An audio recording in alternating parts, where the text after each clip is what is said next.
J'utilise la farine de blé, mais dans la farine de blé, on appelle ça en boulangerie plusieurs types, ou en meunerie, plusieurs types c'est-à-dire de la farine blanche, demi-complète ou complète. Donc aujourd'hui, j'ai utilisé les 3 farines de blé, plus de la farine d'épeautre, et j'ai utilisé aussi de la farine de seigle et de la farine de sarrasin. Donc là, aujourd'hui, j'ai 6 farines. Mais en tout, je dois avoir 7 ou 8 farines différentes.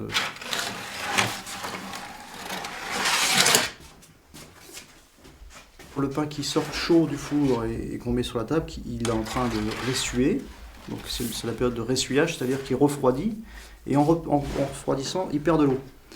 Mais après, quand il sera... le rassissement démarre au moment où le pain est froid.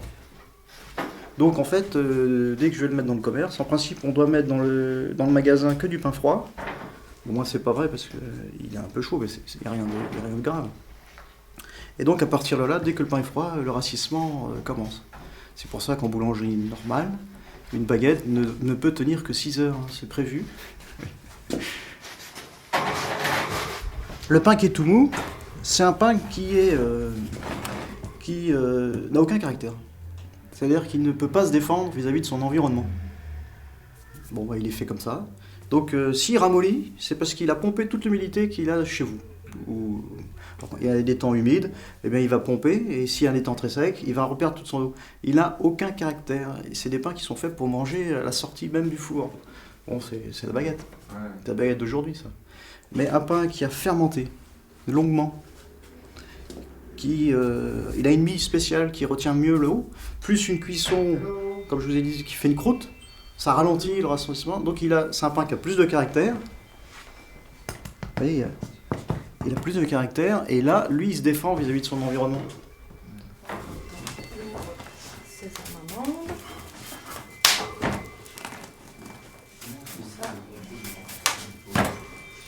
Bonjour. En permanence, j'essaye de nouveaux pains, pour moi. Et puis si ça nous plaît, on essaye de le mettre en place. On ne peut pas décider du jour au lendemain, celui-ci, ce pain-là, il va marcher. Donc on le met en place, on le fait essayer par nos clients, et on le voit, il va soit vivre longtemps, soit il va mourir tout de suite. Au bout de 3 ou 4 mois, plus personne n'en veut, donc il disparaît tout seul. En fait, je ne choisis pas, je propose, et ce sont les clients qui choisissent les pains. Et en fait, certains disparaissent. C'est ça, je vais noter tout de suite. Marie. Alors comme ça, c'est marqué. À bientôt Marie, merci beaucoup, bonne journée. Hop, un mousquetaire. C'était un pari au départ. Un pari assez risqué, notre clientèle est assez urbaine. Et on s'installe à 25 km de Vannes et de Pleurmel. On est en plein milieu des Landes de Lanvaux, donc c'est vraiment c'est un pari risqué. Donc au départ, c'est vrai que ça a été très difficile. Ça, je ne peux pas le nier. Pendant 2 ans, on se demandait si on n'allait pas arrêter. Et puis, finalement, grâce au marché, grâce aussi au bouche à oreille et à notre entêtement, puisqu'il fallait continuer, ne pas désespérer, continuer à essayer de faire du bon pain. Et petit à petit, les gens sont venus de plus en plus. Ce n'est pas un raz-de-marée, mais on peut en vivre. Finalement, on peut en vivre. Non. Il n'y a pas que l'argent dans cette démarche, il y a aussi le fait de maîtriser son temps, de maîtriser son travail. Personne ne va me dire demain, monsieur, je vous envoie votre lettre de licenciement. Personne ne va me déménager mon pétrin pendant les vacances de Noël. Lundi, je vais arriver, tout mon matériel sera là. Donc, je suis assez libre.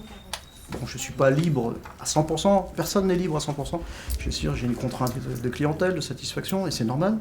C'est un contrat moral entre moi et les clients, mais c'est viable. Je pense que les Français en plus sont très sensibles de plus en plus. Ils reviennent à la qualité, ils apprécient ce genre de démarche. Nous sommes membres d'une association qui s'appelle Manger Bio 56. C'est une association de producteurs qui proposent donc leur service vis-à-vis des cantines scolaires et qui livrent un repas en biologie, donc, dont le pain. Et bien là, on peut se dire, si on aide Les enfants s'y découvrent le pain en biologie, et ça se fera des adultes qui en consommeront. Ça m'intéressera bien sûr économiquement, mais aussi pour tout le monde, puisqu'ils feront attention à ce qu'ils mangent, donc ils feront peut-être un peu plus attention à leur façon de consommer, et donc à la façon de vivre dans notre nature, dans notre environnement.